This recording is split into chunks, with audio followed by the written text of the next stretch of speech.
Hi, welcome to The Main Dish. I'm Lisa.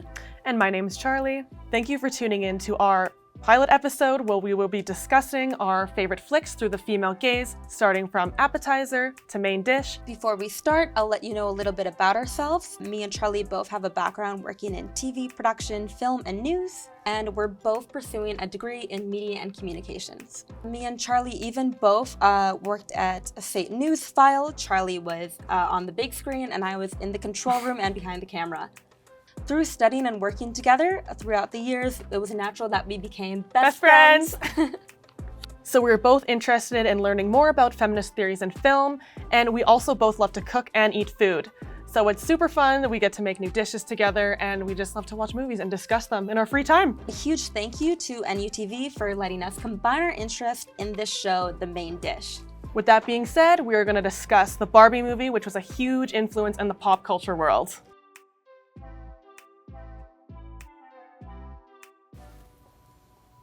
I love this part. I learned that it only took her actually 8 takes for that iconic scene with the foot coming out of the shoe. No way. That was only, and she was holding on bar the entire time. Those are actually her feet as well, because she says she doesn't like using inserts of other people's feet or hands for her movies. If they were my feet, they'd be way too veiny to be on the movie.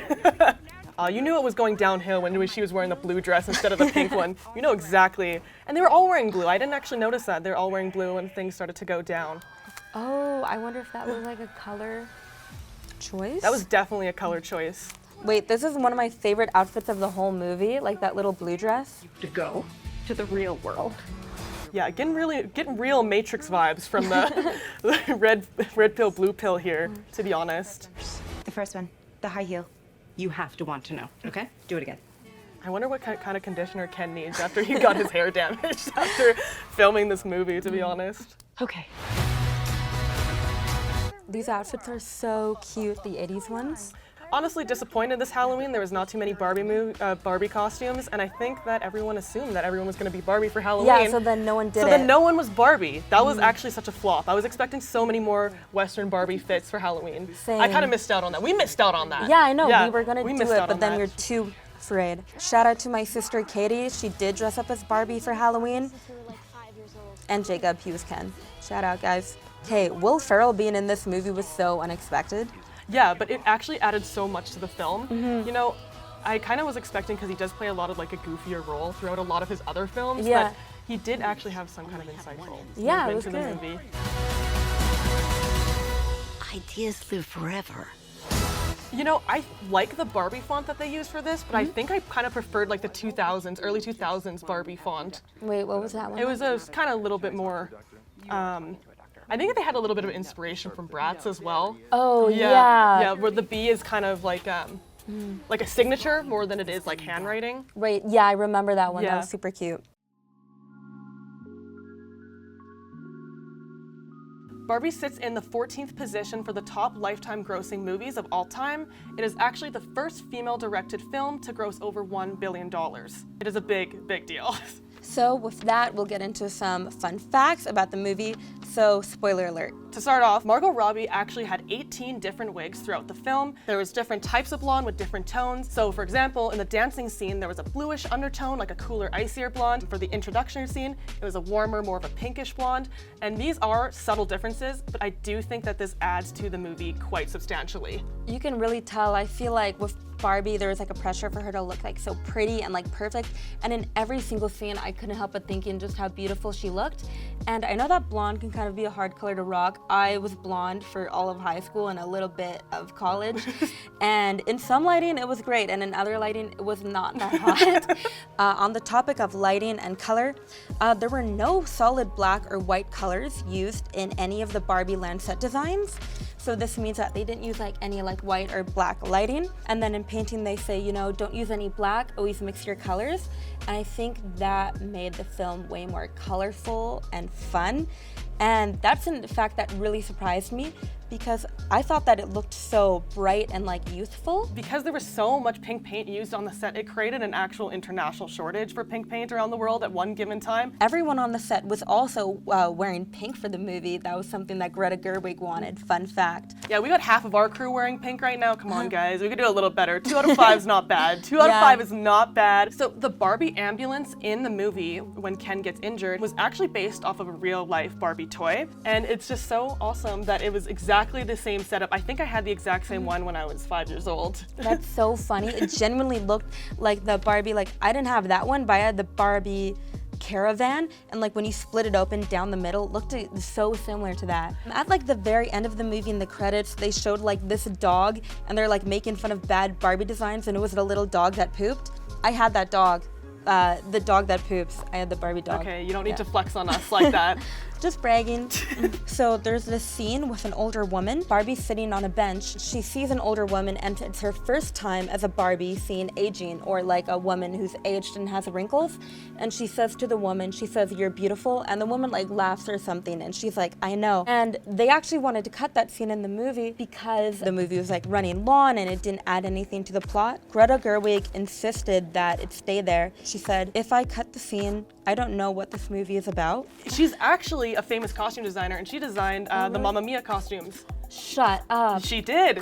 I don't know her name, but she actually designed Mamma Mia's costumes. But I just think that's such a beautiful scene in the movie, just to acknowledge a woman aging and just thinking, wow, she looks gorgeous. Also, if you didn't cry, you didn't tear up at that scene, you're heartless. I'm gonna say it right then and there. Extra salty popcorn. The role of Ken was actually written for Ryan Gosling. He didn't want to play Ken in the movie, and then he saw one of his daughter's Ken's toys face down in the dirt, like smudged with a foot over it, and he thought, this man's story needs to be told. I just felt like that was so good, and like he really channeled that energy of beta male.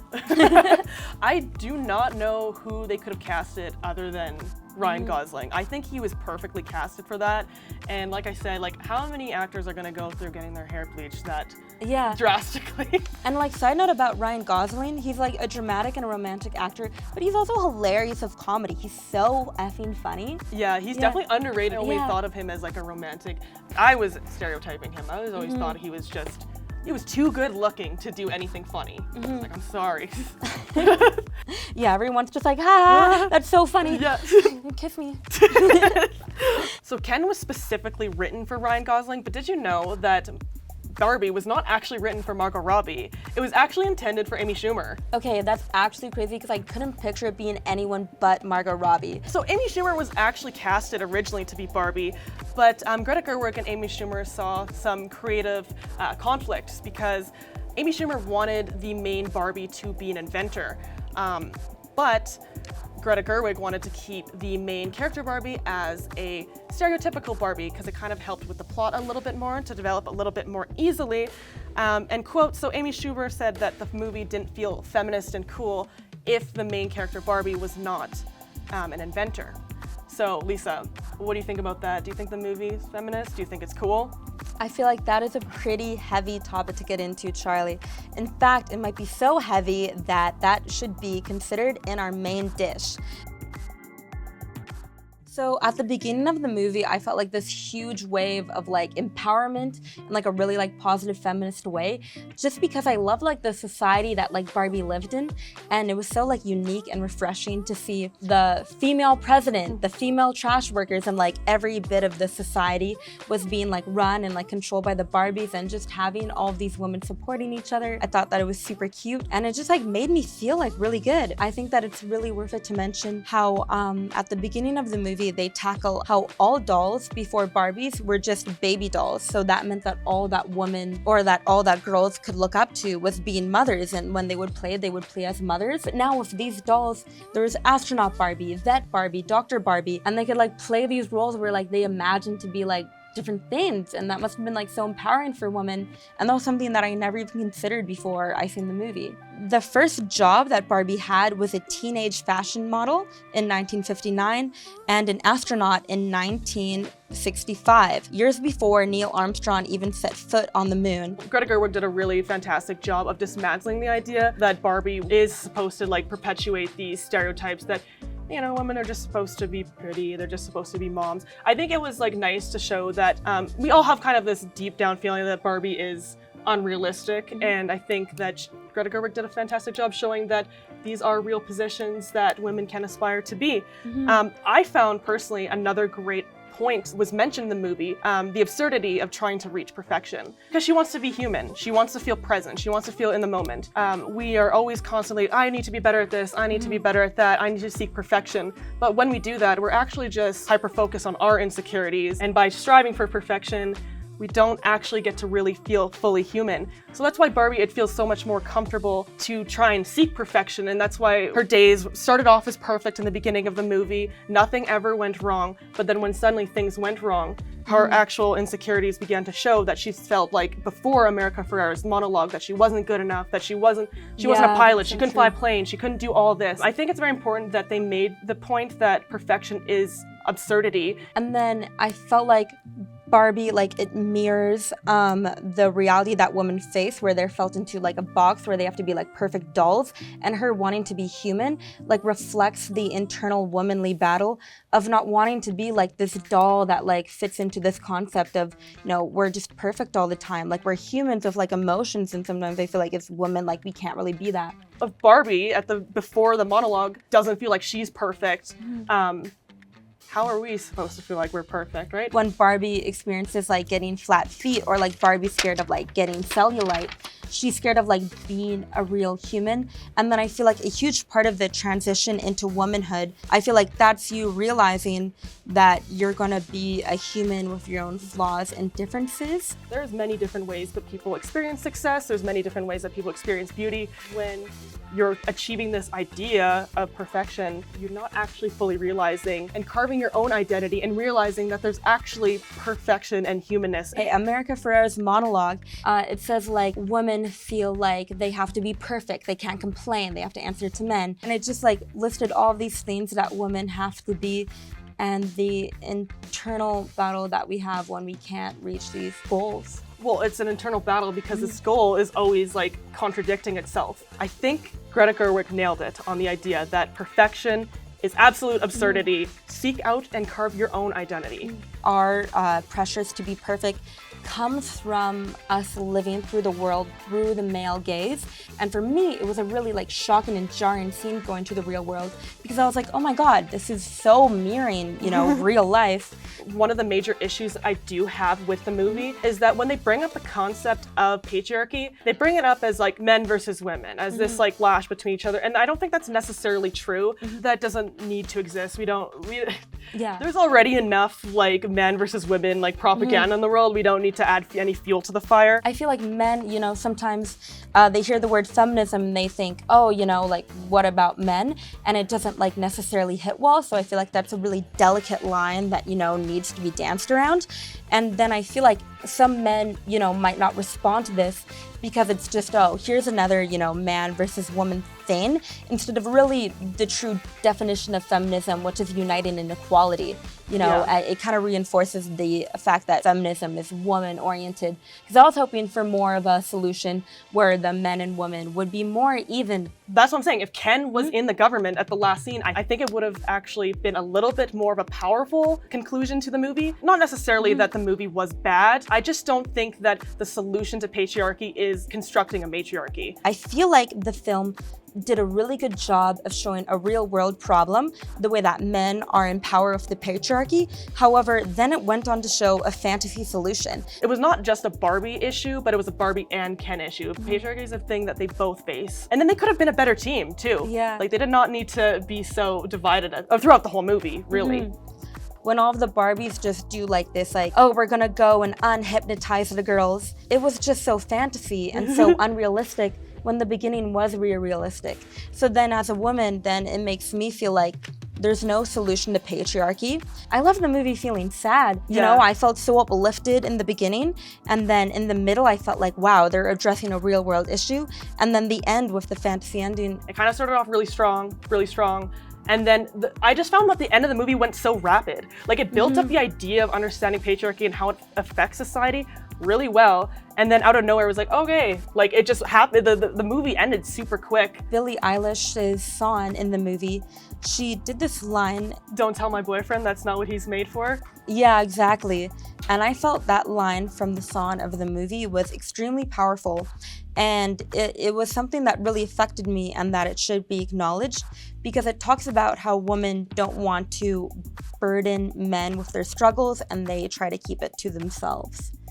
That's fair, but I also found like that line a little bit divisive because it's under the automatic assumption that, you know, men are not capable of understanding what women go through. That's why she doesn't want to tell her boyfriend like what she is going through. And I think that to actually, you know, dismantle patriarchy, we have to like have an open communication both ways of how patriarchy affects both men and women. But it's just like a patriarchal issue and, you know, it's no knock on them.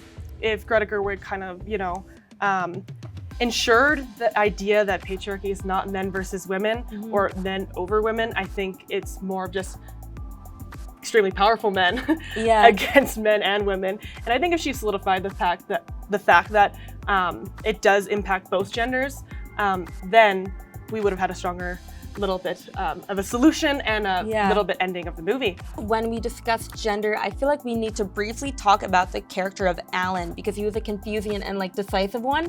You know, he was A, hilarious, but B, I also feel like, and like let me know if you felt this too, Allan showed like a representation of men who are ostracized by other men when they try to support women, and then it puts you know, men in a difficult position where on one hand, you know, they do want to like support women, you know, defend women, but they also like don't want to be ostracized by the brotherhood, and I felt like Allan was a good representation of that. You know, patriarchy affected Allan just as much as it had affected Barbie, because when he showed like signs of weaknesses or, you know, supporting the other gender, that he was ostracized and he was like felt like he was left out from the other Kens. Although he was like comic relief, he did actually like serve as an important point of representation. And you know, when we're saying like, is this film feminist, is it not? When we think about feminism, in film, feminism is all about equality and like showing both sides. And it was nice that in a way, Greta did at least touch on like the male perspective through the character Allan. So with that, thank you so much for listening to all of our pretty deep ideas. I'm like really full and hot from that main dish. Me too, might have to unbuckle. Yeah.